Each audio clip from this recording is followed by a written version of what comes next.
Tonight, new data from Ontario COVID patients shows why 3 shots are better than 2. It's overwhelming for all of us at this point with the number of cases we're seeing. As another 10,000 people are confirmed infected, we'll show you the new information coming from Ontario's COVID advisory table, along with tips to keep your family safe. And again, my heart rate would go really high and I'd have a hard time breathing. Plus, the Toronto study examining how COVID is leading to months and months of suffering for some. We'll show you what local researchers have learned about long COVID so far. There is no support for this sector. And why the spotlight is being forced to fade to black on a hit musical in Toronto. Good evening, I'm Chris Glover. Thanks to everybody for tuning in tonight from across the province. COVID-19 cases in Ontario are high once again this evening, so let's get right to it. The province reporting more than 9,400 new cases today, and 480 people are now hospitalized with COVID-19. That is up substantially from yesterday's COVID hospital count of 373. Not quite the same steep rise in ICU admissions. Currently, 176 people are in intensive care units across the province. That is up from 168 on Sunday. The province did not release any data on whether there were any new COVID-19 related deaths today. We are learning more tonight about how the vaccine is protecting us. New data from Ontario's COVID-19 Science Advisory Table suggests that COVID vaccine protection is rapidly declining in the face of the Omicron variant. The data shows defense against infection is at just under 15% for those with 2 doses, but the chances of hospitalization, even with just 2 doses, remains low. Vaccine protection against infection is melting like snow under the sun. What this means in reality basically is that in reality, there's no way, if it comes to infection, to distinguish anymore between a person who is not vaccinated and a person who has received 2 doses. The chair of that advisory table, Dr. Peter Juni, says most of the province's current hospitalizations and ICU admissions are still Delta cases, and he believes within the next few days we should be seeing more of the impact of Omicron on the healthcare system. In the community, though, the impact of Omicron is already very apparent and ever growing, with more Ontarians testing positive day over day than ever before. Our understanding of the virus is being tested as well. Talia Ricci now with advice to stay safe. Many people used rapid tests before gathering with friends and family over the holidays. That's if they were able to get their hands on one. This is my 3rd day in a row. Experts say rapid tests are less accurate, so it's best to confirm a positive case through a PCR test. But a lot of the testing centers have been overwhelmed too. If your rapid test is positive, I know some public health authorities like Ottawa are saying that that's declared a positive test, so you just continue your isolation. And here, if you can't obtain one right away, at least at day 7, they're recommending that we get a test just to see if you do test positive. Health officials say you must isolate for 10 days after the onset of symptoms or a positive test. Dr. Priya Shah is working at an assessment center and says a frequent question has been what to do if you're a close contact. So she broke it down for us. The difference now is with Omicron, because it's so contagious, is that if you have a household contact who's COVID-19 positive, you have to isolate for 10 days regardless. That's the guideline from Toronto Public Health. If you were working with someone who tested positive, the advice changes. So number 1, we do recommend you go isolate, but you go get a test. If you test negative, then you can continue on with your daily activities. However, that is one thing that's been kind of evolving. But if you're unvaccinated, it's recommended you still isolate for the full 10 days, regardless of your test result. Dr. Shah says it's also important to inform the people you've been spending time with. Number 1, anyone you've had contact with in the last 48 hours of developing symptoms, or if you didn't have symptoms and you tested positive, then anyone you had contact with in the last 48 hours. Now that's a lot to take in, and we're all tired. But as Dr. Shaw reminds us, so are the frontline workers. It's overwhelming for all of us at this point with the number of cases we're seeing. And so we would really appreciate patience. Of course, public health advice changes rapidly, and it also varies from place to place. So when in doubt, contact your local public health unit. Talia Ricci, CBC News, Toronto. For some, though, it is too late to ward off COVID. Not only have they had the infection, but months and months later, they are still dealing with prolonged symptoms. Two doctors in Toronto have been trying to unravel the mysteries behind what's known as long COVID. And tonight, Ryan Patrick Jones shares an update on their progress. Hi, Ashley. Hi. Great to see you. Nice to see you. How are you doing? Doing well. Good, good. I'm so glad. Ashley Comrie may be feeling better these days, but for the better part of 2 years, she suffered dearly. She spent 2 months in hospital before recovering from COVID-19, and her symptoms have stuck around much longer. And the taste and smell, the brain fog, so that inability to kind of follow things. I had obviously the kidney issues. So I get these flares for a really long time. I haven't had one in about a month. But where basically I would get a fever again. I would get the COVID toes, like the huge rash up my legs. And again, my heart rate would go really high and I'd have a hard time breathing. Ashley's one of thousands of Canadians who have endured health issues long after catching the novel coronavirus. The World Health Organization calls it post-COVID-19 condition. It can affect people who are hospitalized or needed intensive care, as well as those with a mild case. A panel of Ontario experts estimated in September that 57,000 to 78,000 people in the province have experienced long COVID at some point. Patients report all kinds of symptoms, including fatigue, shortness of breath, memory problems, joint pain, skin rashes, a persistent cough, and mental health issues. It's a very complex constellation of symptoms, any one of which can really interfere with activities of daily living function, return to work, increased healthcare utilization. Dr. Margaret Harridge now treats Ashley. She's also leading a study with over 1,000 patients and their family caregivers participating. Because we're seeing patients in person and really collecting very, very detailed in-person granular data, it will likely represent the most granular evaluation of patients and families after COVID-19. The research team hopes to follow patients for up to 3 years, with the goal of better understanding their symptoms and figuring out how to treat them. Ashley is now back to work after being away for over a year, and she recently got some positive news. We're having a baby, which is amazing, and yeah, it's like our little COVID miracle. My husband and I talk a lot about, we can't believe that from a year ago to now, just the difference and the fact that like we're going to have a baby and I'm healthy enough that we can even do this and that the baby is fine. Ryan Patrick Jones, CBC News, Toronto. One of the most popular musicals to come out of Toronto and gain international attention has had its final curtain call in this city. Mirvish Productions announcing tonight Come From Away has closed permanently after COVID canceled shows last week. To use a word that a phrase that was made famous for Death of a Salesman, attention must be paid, and it must be paid. And if it takes a show to close for someone to pay attention, maybe it's worth it. So the show had only begun its reopening this month after the pandemic stopped performances almost 2 years ago. Omicron's growth led to show cancellations, but Mirvish hoped it would just be temporary. They now say with cases soaring, reopening just was not feasible. The theater company says the government has not given the entertainment industry the financial support it needs to survive shutdowns. Mirvish also saying a safety net exists in other countries. The snow you may have wished for Christmas morning came a bit late, blanketing the GTA throughout today. Here's Celeste Ducaire with more.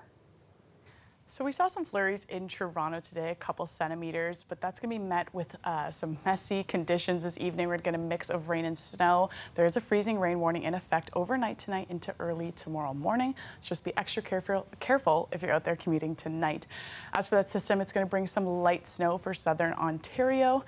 And looking into the next week, we're looking at some mild temperatures, actually just above seasonal, which is looking not too bad.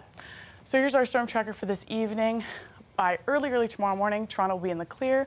That freezing rain warning will be no longer in place. Ottawa getting a little bit of snow for most of the day tomorrow, or the morning at least. It'll start to clear up. For the afternoon, it'll be a mix of sun and cloud for Toronto and Ottawa, most of the region. Until the evening, we'll see that system make its way back to Toronto, giving you just a couple centimeters of snow, but nothing too heavy. Wednesday looking like a mix of sun and cloud. Just a quick look ahead here. 0 degrees for your low this evening, and tomorrow looking at a high of 2 with a mix of sun and cloud. Thanks, Celeste. We'll talk to you again soon. Toronto police are providing new details on that frightening crash in the city's downtown yesterday that sent 8 people to the hospital, 2 in life-threatening condition. Investigators say a 22-year-old man was operating a silver Kia, traveling westbound in the left lane on Richmond Street West. A white Hyundai operated by a 32-year-old man was also traveling westbound in the middle lane. The Hyundai turned left across the path of the Kia, and the 2 vehicles collided, causing the Kia to roll on its side, striking multiple pedestrians. The investigation is being headed up by Traffic Services. Police are asking residents, businesses, and drivers who may have security or dash camera footage of this one to contact investigators. To an ongoing police investigation now in Ajax, where officers have identified the victim of an early morning homicide. Let's get straight to the scene with Jessica Ng. Ajax resident Franklin Owusu was pronounced dead inside of a home on Denny Street behind me. His body removed from the residence late this morning. Durham Regional Police say they were called to the area near Crothers Creek Golf and Country Club around 2 a.m. for reports of a shooting. When they arrived, they found 27-year-old Owusu suffering from gunshot wounds. When officers arrived, they located a non-responsive male suffering from apparent gunshot wounds in the residence. EMS arrived and pronounced the individual deceased at the scene. We have identified the deceased as Franklin Owusu, 27, of Ajax. Neighbors say they're not sure what happened and haven't heard from police since officers were canvassing the area for information early this morning. Last night at 2 o'clock, a police officer came and asked, and they were asking for, the video. Do you have any video footage on your camera? Waiting, to know what exactly happened. Like Khan, many neighbors I spoke to say they feel unsettled by the events happening just houses away from theirs during the holidays. It's a safe neighborhood, very nice people around here. So it's feel sad, hearing such kind of thing. The homicide unit is continuing to investigate, and anyone with information about the incident is asked to contact Durham Regional Police or Crime Stoppers. Jessica Ng, CBC News, Ajax. Turning now to Toronto's East End, where an early morning blaze has left 1 person dead. Ontario's fire marshal is now investigating the cause, and Dale Manukduk has the details from the scene. It happened here on Pell Street near Kingston Road and Midland Avenue on the 2nd floor of this 3-story low-rise apartment building. You can see that the windows are blown out. There's shattered glass all over the building. When EMS arrived, they found a woman in her 60s without vital signs. They pronounced her dead on scene. Ken Little has lived in the building next door for 30 years and knew the woman for the 15 years she's lived here off and on. She was a great lady. She lived by herself. She had a good rapport with everybody in the building as far as I was concerned. She had a great job over at the restaurant at Warden and Eggleton. Pharmacy in Eggleton. And she kind of kept to herself, and wow, shame. But this person was immaculate. She kept the house clean. Paramedics say that no one else was injured during the fire. The building was evacuated. TTC shelter buses temporarily assisted displaced residents. Those on the 1st and 3rd floors were let back in. Those on the 2nd floor, where the fire caused the most damage, those tenants are still being sheltered elsewhere. The Ontario Fire Marshal is investigating and exploring all possibilities in the 1,000 square foot bachelor apartment as to the cause of the fire. We're looking obviously at the entire unit, but we kind of have basically localized it down to a kitchen. But obviously, we're also looking at whether the actual unit has a functioning alarm. A fire alarm has been located in the unit. It's still being determined whether or not it's functioning. There is significant smoke damage to the apartment, but the fire marshal says that the damage was contained to this single unit. Dale Manukduk, CBC News, Scarborough. Esteemed Quebec filmmaker Jean-Marc Valais has died. A representative says he died suddenly over the weekend at his cabin outside Quebec City. Valais was acclaimed for his naturalistic approach to filmmaking. In 2013, he directed Dallas Buyers Club, which earned multiple Oscar nominations, including Best Picture. He was also known for the hit HBO series Big Little Lies and Sharp Objects. Jean-Marc Valais was 58 years old. The World Juniors are underway in Edmonton, and Canada has gotten off to a great start. And now Zellweger shot scores! Owen Zellweger power play goal, 6-3 Canada. Team Canada beat Czechia in yesterday's Boxing Day appearance by a score of 6-3. The boys in red and white were off today. They hit the ice again tomorrow against the Austrian team. Austria lost its first game today to Finland. It was one of the most lopsided losses in Raptors franchise history, losing 144-99 last night in Cleveland. But in the Raptors' defense, their entire starting lineup and most of their bench have been tripped up by COVID protocols and did not play last night. As Greg Ross tells us, it has many wondering why the NBA is allowing games to be played at all. Here's Valentine, 3-0, and cleaning up is Wade. They were wearing Toronto Raptors uniforms, but the team on the court last night was not the team fans are used to seeing. The Raptors had guys on the court yesterday in Raptors uniforms who had never met in real life and only spoke to each other in person for the first time 90 minutes before the game, getting to know each other on the team bus. The Raptors were without 10 regulars, all in the league's COVID-19 protocol. Instead, they fielded a roster of minor leaguers and temporary players. And they're not the only team to have to use replacements because of COVID protocol this season. Many are wondering if these games are doing more harm than good for the league. You're still charging an NBA price or an NHL price for tickets. The TV broadcasters are still paying an NBA price or an NHL price for this product. The NHL recently postponed a number of its games, with several teams dealing with COVID outbreaks. The Toronto Maple Leafs announced they have 14 players out because of league protocol, but the decision for the NHL to postpone games may have been an easier one. Let's not pull a muscle reaching around Gary Bettman's shoulders to pat the NHL on the back, because the thing you have to remember about the NHL is that they already had a couple-day Christmas break built into their schedule. So what they did was they extended their Christmas break. Christmas is a marquee part of the NBA schedule, and postponing games costs money. But this epidemiologist says the cost of playing the games could also be very high. It makes sense to me to push this back a few weeks. You'll have better quality games. You'll have your best players out there. It'll be a safer event. It's not going to stress the healthcare system. Fahad Razak says data suggests we could be in a much better place early in the new year. We're dealing with really a wave that is cresting right now of COVID cases. What we've seen from other parts of the world is that the peak and the onset to peak is very, very fast. We're seeing that now in Canada. The downside is also quite fast. And so in other words, if you could keep things closed and limited for a few weeks, you're probably going to be well on the other side of this peak. He says at that time, we will also have far more people with their third dose of the vaccine. It makes sense during this time of surges to try and reduce the number of exposure events. And obviously big sporting events are a major way that you could have a lot of outbreaks occurring.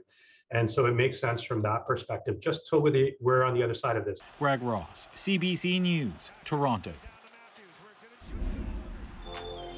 Another chilly night out there tonight in Toronto as we look live at the city skyline.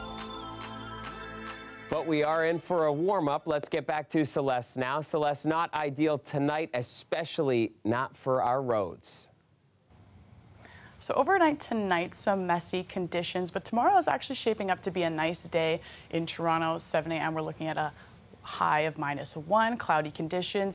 Noon will start to warm up just a touch. We're looking at a high of 1, mix of sun and clouds.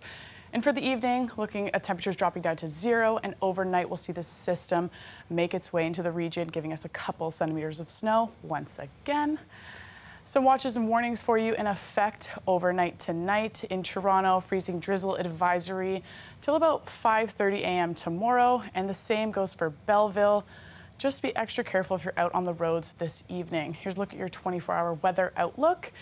There's that system this evening that's going to give us that mix of rain and snow, quite messy for Toronto. Overnight tonight, pushing its way east, giving Ottawa some snow tomorrow morning, but otherwise looking quite clear for the rest of the day tomorrow and for the afternoon. Not too bad, but until the evening, that's when that snow system is going to return for Toronto. Let's just let you know, a couple centimeters coming your way. Nothing too heavy on the forecast. Wind gusts for the region. But here's a look, 44 kilometers an hour in Toronto at around tomorrow early morning. So overnight, Kingston 36. We're looking into early tomorrow morning, 6 a.m., 56 in Toronto. So it will be quite windy early tomorrow morning. Just be wary of that.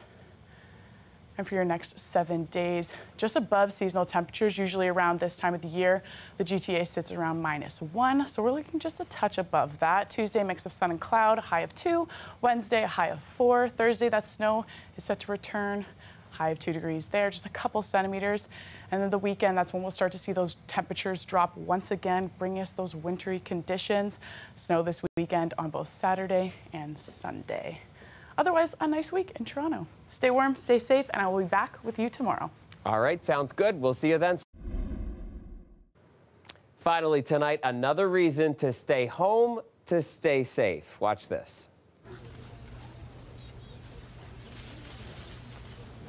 Wouldn't want to run into these guys. Well, it is rare to see these two black bear cubs were spotted going at it in somebody's backyard in a Vancouver suburb. No matter how cute they may look, it's best to just stay clear, because if you get close to these two, frostbite might not be your only concern. And that is our show for you tonight. I'll be back tomorrow night, and we'll see you at 6 and 11. As we say goodnight, we leave you with some shots of people enjoying Nathan Phillips Square and the cold weather this evening. A great night for skating. Take care of each other and have a great night.